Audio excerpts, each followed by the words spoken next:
Hello! Magandang hapon uli sa inyong lahat. 'Di ba? Bago tayo mag-start ng araw, may mga pag-uusapan muna tayo na nakita natin sa internet. Ito bumungad sa akin, no. Bumungad sa akin 'to. Anyway, basahin natin. Sabi dito sa article na 'to, hindi ko pa makita yung yung mismong news baka mamaya alam mo na, mamaya fake news na naman. Pero re-reactan natin ito nang naaayon dito sa nakasulat, 'di ba? Kasi disclaimer lang hindi ko alam kung legit ba to na sinabi talaga or hindi. So ang sabi dito, DSWD Secretary Gatchalian, iginiit na hindi sila nabudol ni Imbornal Girl.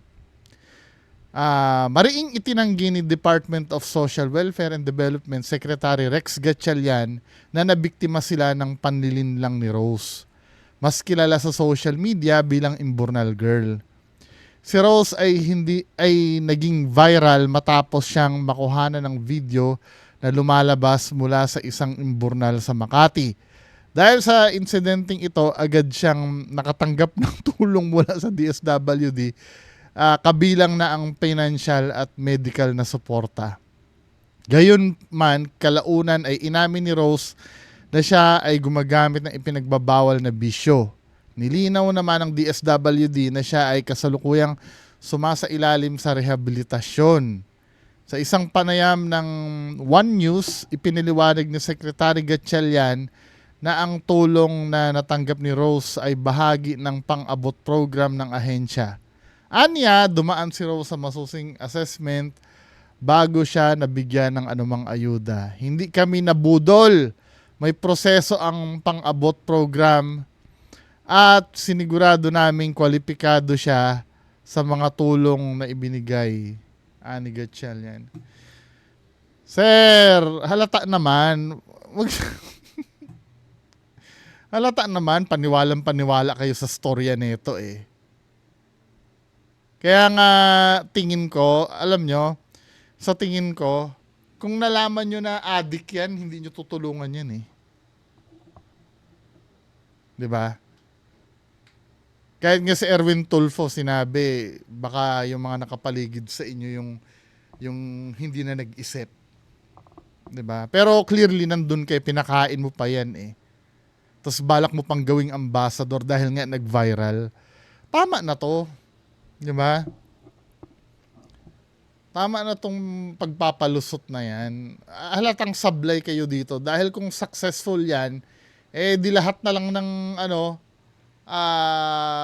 katulad yung tinulungan nyo na.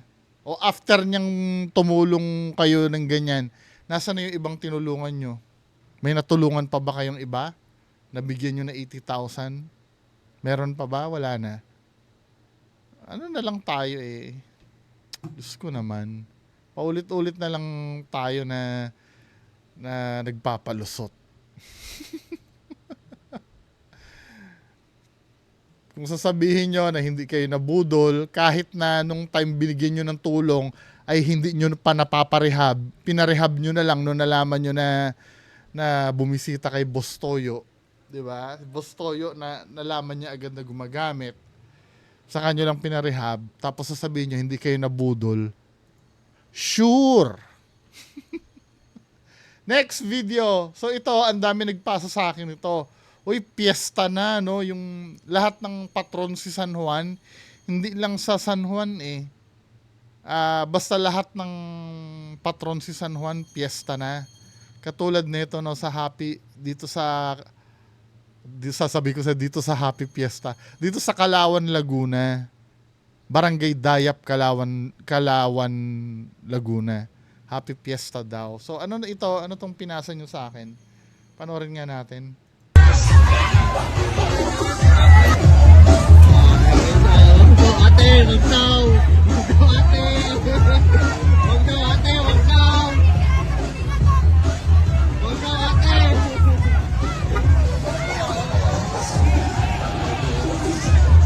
Ano ba naman tong mga taong to?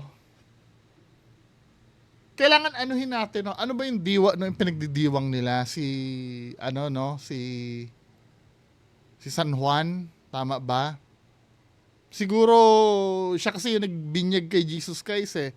So, nagbabasaan sila dahil doon. Tama? Si San Juan yung nagbautismo kay Jesus Christ eh.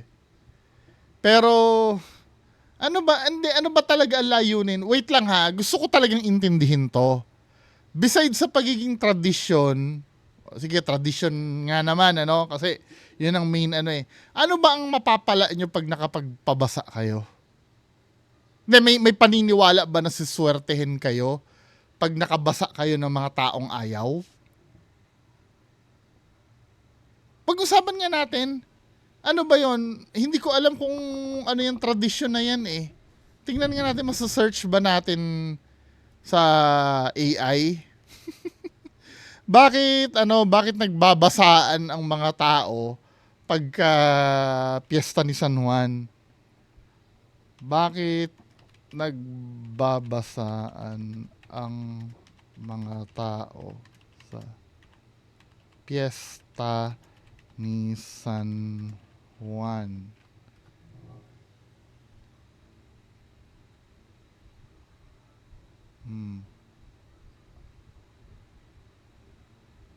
So, ang ano ko dito, ang na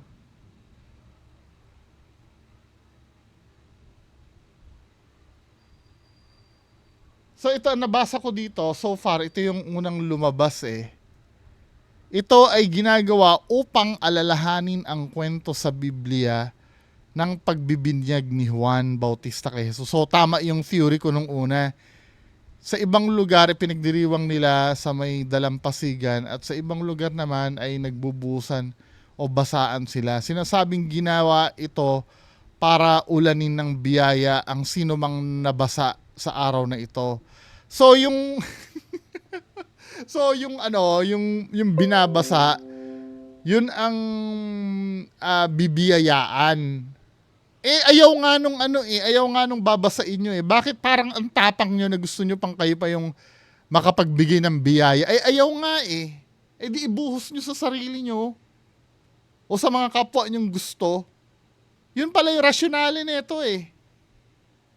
Uulanin ng biyaya, ayaw nga eh. Tinatanggihan nga eh. Nagagalit kayo dahil ayaw maulan na ng biyaya yung yung binabasa nyo. Para naman tayo mga tanga nito. Hindi na tayo natuto dyan sa ganyan. Ang dami ng naabalang tao dyan. Hindi ba tayo nadala sa San Juan? Dahil sa ganyan. Kaya alam nyo, hindi ako naniniwala na dahil doon sa swerte. Yung paniniwala na ganyan, ito no, yung paniniwala na ganyan na bubuenasin yung sa inyo yan eh. 'Di ba? Unang-una, hindi naman binawal yan dahil kung masama ang dinudulot niyang piyesta niyong basaan, I believe ipagbabawal yan, ibaban yan eh. Pero hindi naman binawal yan eh. Inayos lang. Sabagay, hindi naman ito San Juan San Juan yung inayos. Pero kung kayo ang naniniwala diyan, syempre sinasabi nyo igalang ang paniniwala, Kadalasan naririnig ko yan eh. Igalang ang paniniwala. Di kayo lang.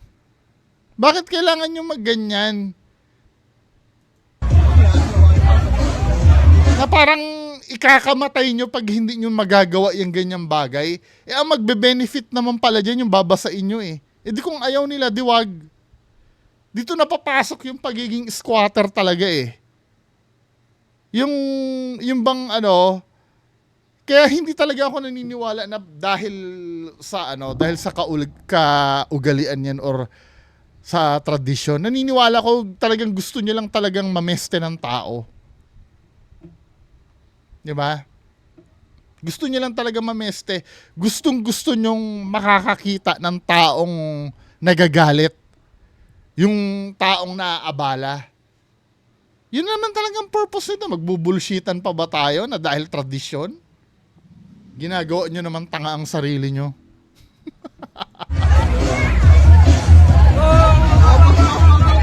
Tapos mamaya pag nabarangay itong mga to, mga maamong tupa yan, na na akala mo sila pa yung kawawa, di ba? Matitigas ang ulo nyo, min eh. Common sense na lang yan eh. Pag ayaw, syempre, alam mo, may mahalagang pupuntahan yung taong nakikiusap sa'yo. Pinapakiusapan naman kayo eh.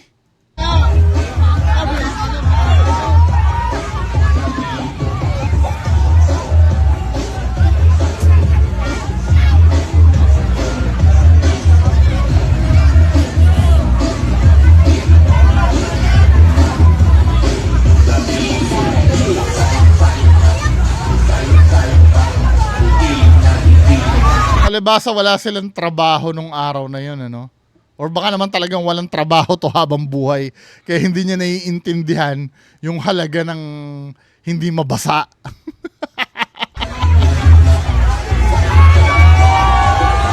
Just imagine, nakasapatos yung tao. Para naman tayong tanga.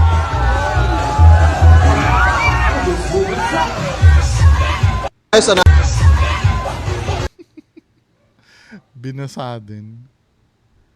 Kailangan anuhin na nila yan. Another watch, another day. So, andito tayo ngayon sa BGC para i-meet yung...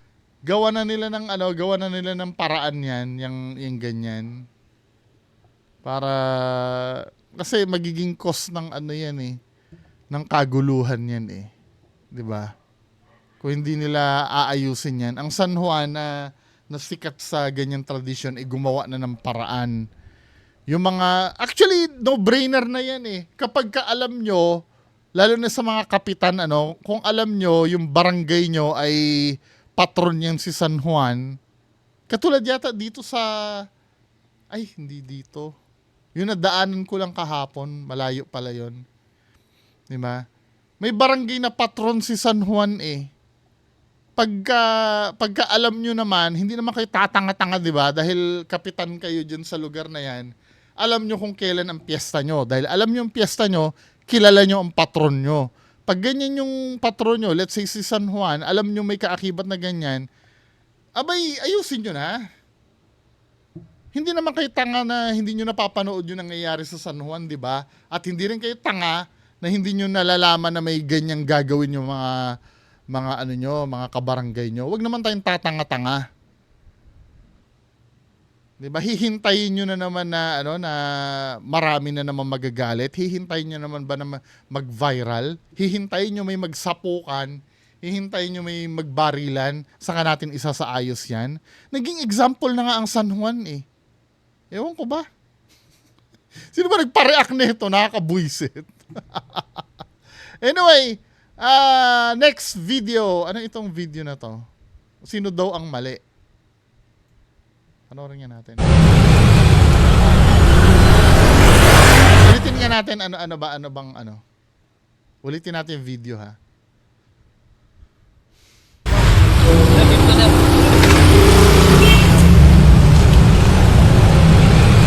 So, pinatabi siya doon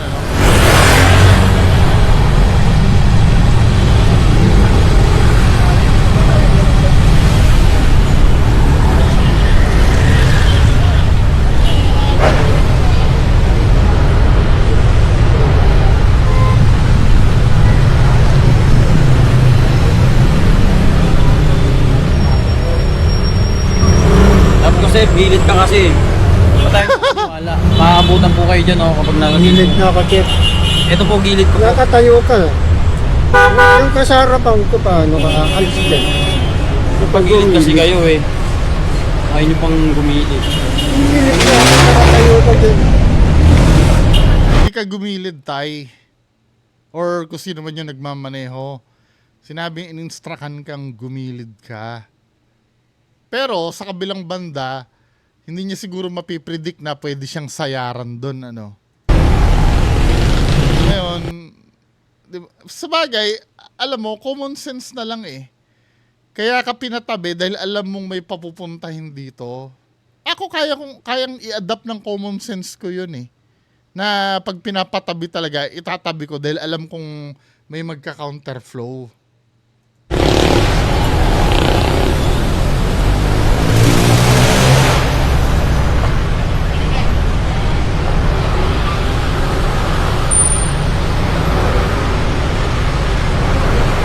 Tulad niyan, ano.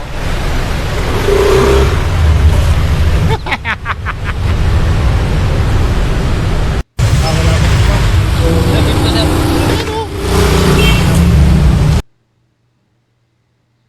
Pero ba't hindi mo nga naman binigyan ng sapat na ano, sapat na distansya si kuya?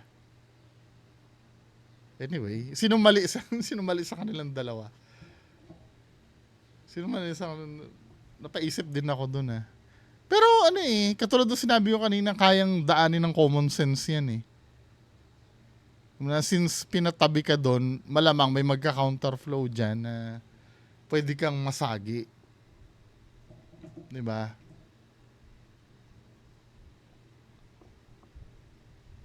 Ugali na talaga ng Pinoy yung magsasasagot, ano. Bagay, para hindi lumitaw na ikaw yung tanga-tanga, sasagot ka na lang. Next! Ano ito?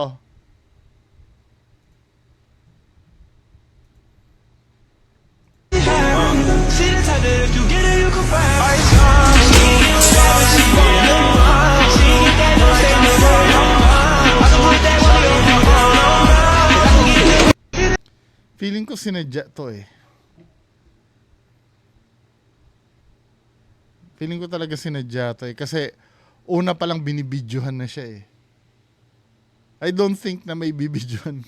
Sorry ako yung kung medyo ganun ako mag-isip. Kasi sometimes, no, hindi mo na alam kung anong paniniwalaan mo sa social media eh. Diba? Kasi walang ka-video-video dito eh. Nakukuha siya ng siopaw.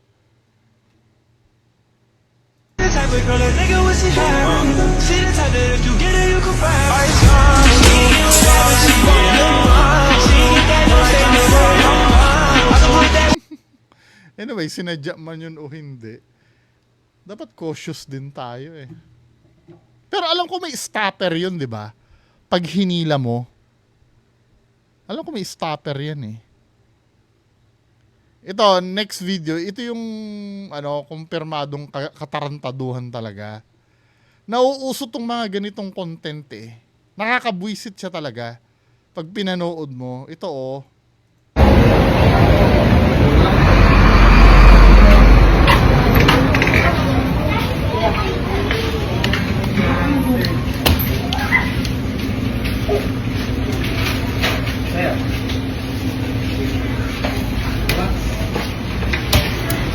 Bago ba, bro?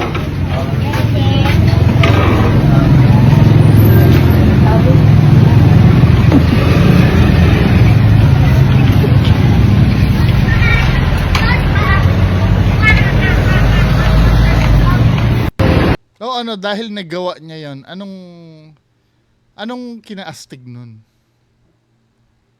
Pumasok siya doon, syempre, pag nag-inventory yan, may nakita na may kagat doon, ang magbabayad niyan yung nandun sa loob.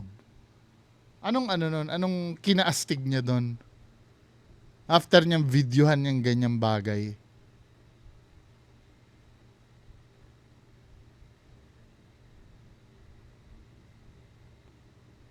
Sometimes no, hindi natin alam kung ano lang ba yung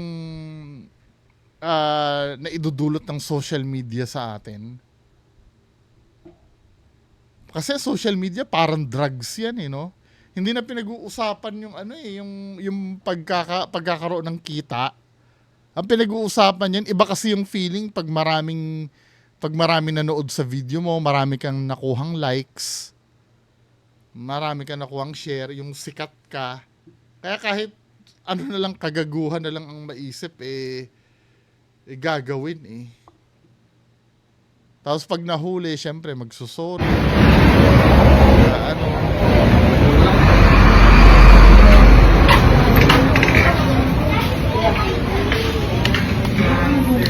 Ano kaya ang magiging dahilan niya pag nabarangay siya? Hindi niya sinasadya?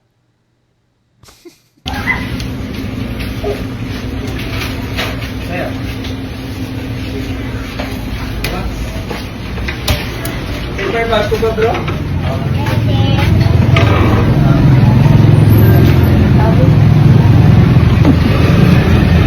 Tuntua pa siya eh, no? Yan.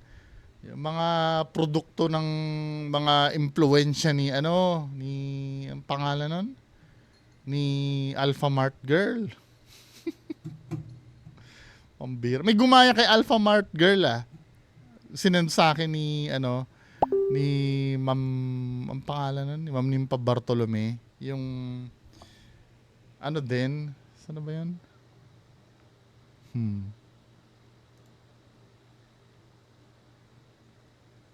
Yung naman siya, ganong senaryo din, humiga din sa freezer, then parang ang tingin parang kabaong na iniiyakan siya dun sa ito yun wait lang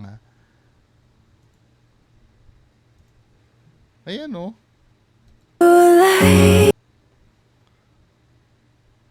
Diyos ko, ano bang nila dyan? Hiniga, talagang literal na humiga sa yelo no?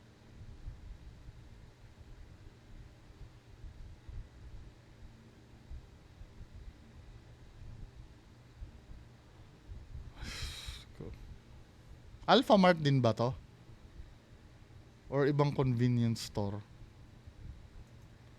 Diyos ko naman, mga kababayan ko.